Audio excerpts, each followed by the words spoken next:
พาตุนิดมาตักบาตรหาบุญร้อยวัน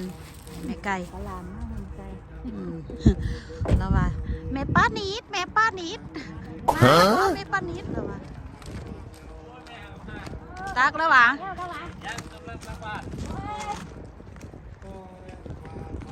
พอดีมันตักอยู่ทางไหนเด้อคนบ่อยู่บ่ให้ตักบาตรแม่นบ่ มันเดวัตนาเอวังตวังปิจโยวะจยาสุจยมังกะเลยปาราจิตปาลังเอไนเสปตวิปกะเร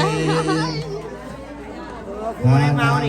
บุญปันเตาปะเมาตติสุนากาตังสุนังกะลังสุปปิยตังสุ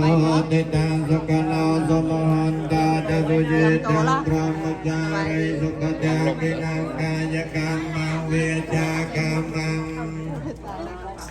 พอดีมาพอดีเจอเลย ปนัยเตเตปตากินาปตากินานิกันตวานลปันตันเตปตากิเนอเวจิยปัจจยาสังการะปัจจยาเวญญาณปัจจยานามรูปานามรูปปัจจยาสลายตนังสลายตนาปัจจยาปัสสะปัสสะปัจจยาเวทเนียเวทเนียตัณหาตัณหาปัจจยาอุปาเดนังอุปาเดนาปัจจยตติโรติจริยมรณังสาวกปริเทวโตกโตมนัสสุปายาสานิโรจันเตเอวเมกโตกากันตาสนิโรโตหะเตติราคุเตสุเตตันเตสันเตสังขียเดเกสุจัตปิยรปิยหาสุเตตันเตอากังการัมบาหุเตยันปานาเมกากัอุปันตเตนะเตสังโฆจะสรติสัตตานังกามปัจจยาเอวันตตันติญาไตนังเยโหติอนุกรรมปกังปยามปานโปจนังตังโมญาไตนังโหตสุขิตาอันตุญาตโยเตจตันตัสมาควันวาญาตเปตาสมากตาเปาเตอันปานามิสากัจจังอนุโมทเรติรันติวันตุโนญาไต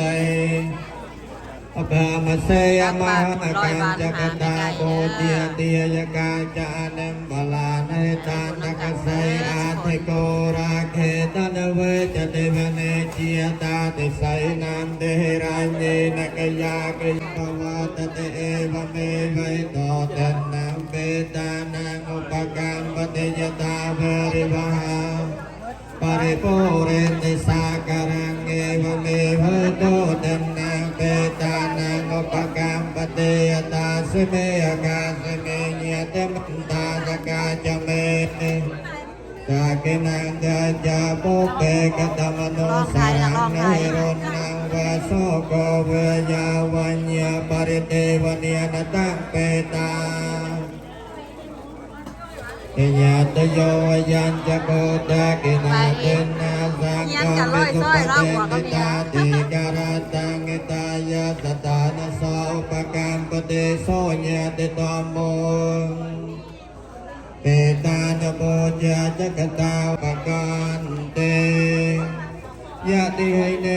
กตตาเนกายโตจารเตนวิยมินาปุญญเตเจนะตมหาตานาปมนจตุยติเตวะปุเรรัมเมวิมาเนรัตนโสเอมินาปุญญเตเจนะปยโยปวัตเตเอวังมหันติยาเอสายติยังปุญญสัมปติยั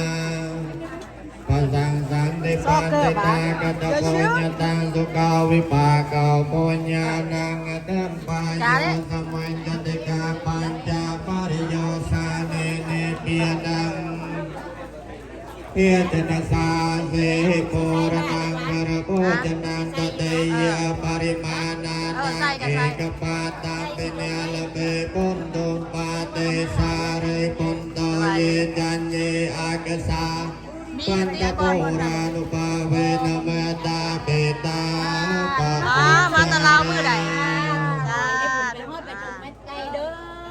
อยบ้านแม่ไก่เลยจอยลงได้นี่มาตะลาวนี่มาตะลาวใหม่ๆนี่จอยลงได้ดัน ตักบาทชุดไทยเอาซะลูก ตักโลดตักโลด ตักโลดหลาย สุบัติบาล มา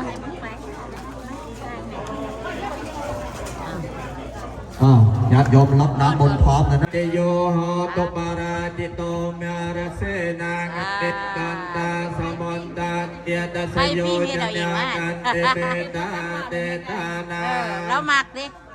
กับข้าวหลาม ภูมาเบลเว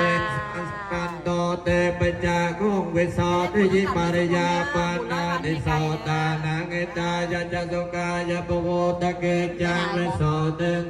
ปะเรตันตังเบนามะเฮมหังการุณิโก ลูกซ้ายล่ะ โอหิตายะสัพปะเนนาโปเรตวันมะสัมปะปันโตสัมโพธิโมตมังโหตุ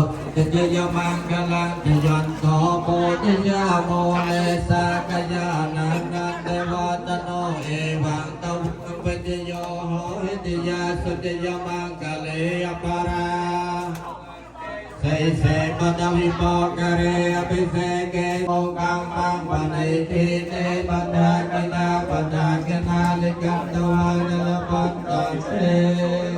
ปดาเกเนโสอันตลาโทสุขิโตวิโรปุตตสัสเนอโรโกสุขิโตวิสาสัพทิยาเตปิเตอาคลาทาสุขิตาวิรันตาปุตตสัสตาสาสเนอโรกาสุขิตาโอหิสาสัพเพยาเตจิเตนาคาเตยกัปพุทธานังปาปากาเดวารณาปะเรตังตุภาเวนันวาเตสังอุปันตเวนาคันเตยะกัปพุทธานังปาปากาเดวารณาปะเรตังสานุภาเวนันวาเตสังอุปันนาคันเตยะกัปพุทธานังปาปากาเดวารณาปะเรตังสานุภา สาธุสาธุสาธุอีกห้องนึงจ้า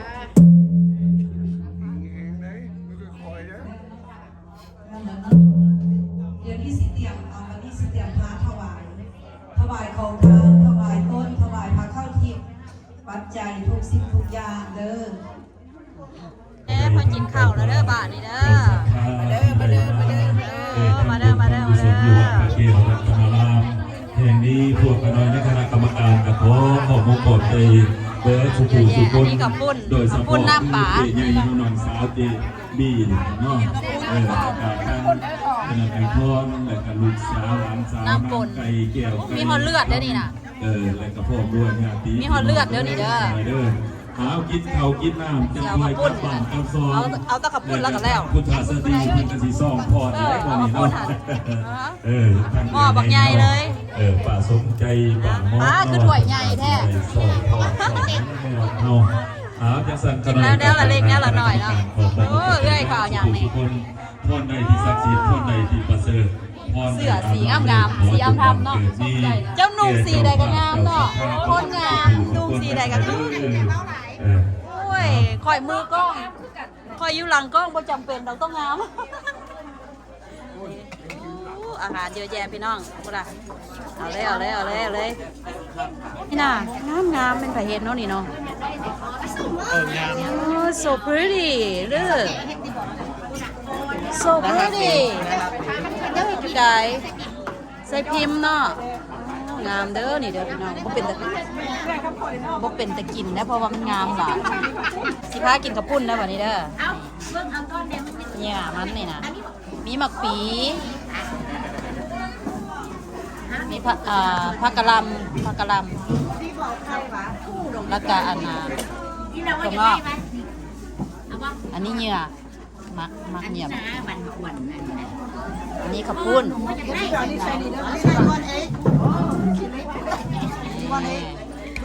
พอละ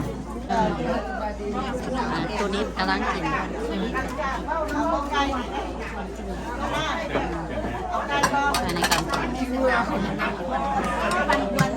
น เขากะว่าละไว้อยู่ได้หั่นน่ะ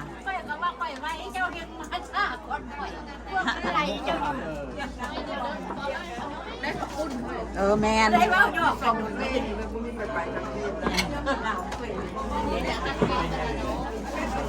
มองบางดั้งก่อนบาทหนึ่งงามเนาะจะอ่อนมางาม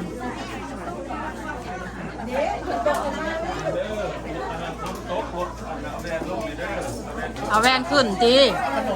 ฝนตกเอาแวนลงดิตีขนมกับเป็นแต่แซ่บโอ้มีแต่แนบเลยแวนลดขึ้นตี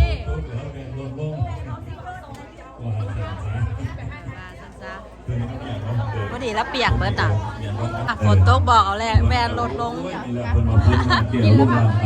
กะลังกินรถกินก้อนเอาเท่านั้นวะเจ้าเอาหน่อยแท้เห็นบอกเพิ่นแห่ครับ โอ้กับปุ้นยามพ้นตกโอ้ย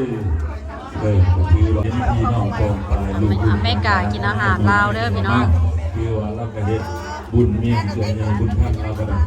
เราหูจักเลือกเอาได้น่ะไปกันโอ้ยพี่น้องกองตายกันยังเดินมากันบ้านจากมาสั่งกันทองให้เป็นบันไดแก้วบันไดทองแก้วไทยให้คนบุญคนเจ้าใดจงพาถึงสู่สวรรค์กินยังน้อยเหลือจอยเนาะแม่มีแต่อาหารแซ่บคุณยังดีได้กับจอยในเรื่องที่ทำให้สุขทางกายของใสทั้งเนื้อแล้วบาทนี่เกี่ยงไปแล้วอาหารเกี่ยงไปแล้วป้าเจ้านี่เป็นผู้ใหญ่น้องเจ้ากับสิกลับบ้านกลับซองก็เด้อแบบนี้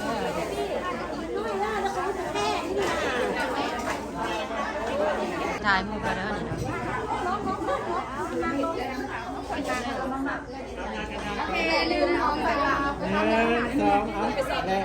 ยิ้ม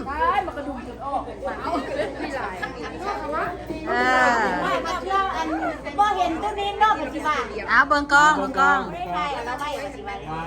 เบิ่งกล้องเด้อthank you ขอบใจหลายๆเด้อว่าพี่น้องว่าทางนี้น้ำบ่ทางนี้กระทาย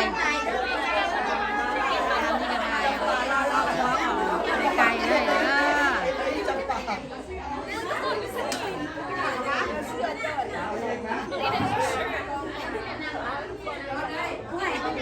เข้าน้ำเนี่ยแม่สูบปีนไปปีนข้างนั่นข้างใต้ข้างเหนือยังเบิ่งกล้องโอเค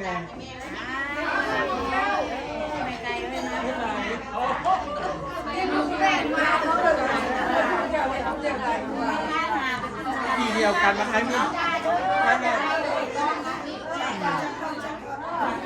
แจกควอดมื้อนี้นะ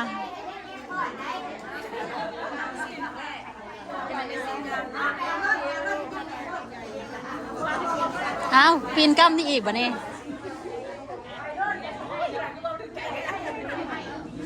ก็อย่าห่างกันหลายตีจุ่มๆหน่อยนึงอย่าไปปีนใต้ปีนเหนือเขาได้ตะหูบได้มื้อนี้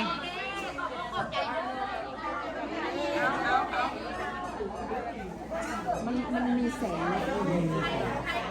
งามแลกกันไปไหม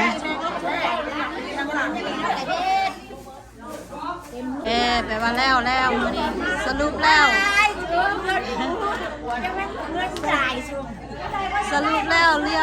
เรียบร้อยบุญงาน100 วันของแม่ไก่มื้อนี้แต่ว่า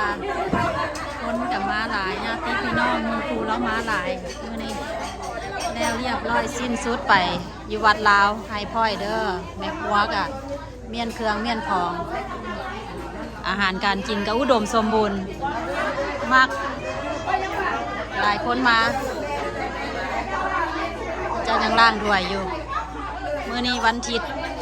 มื้ออื่นกับข้าเจ้ากับไปการไปงานเบิดสรุปแล้วเรียบร้อยมื้อนี้ตุนนิดนั้นล้มมือคุยขอบใจเด้อที่ติดตามสุขุสุคนนะกดไลค์กดแชร์เด้อเพื่อจะได้มีกำลังใจให้คลิปต่อไปอีก ติพี่น้องเบิ่งชีวิต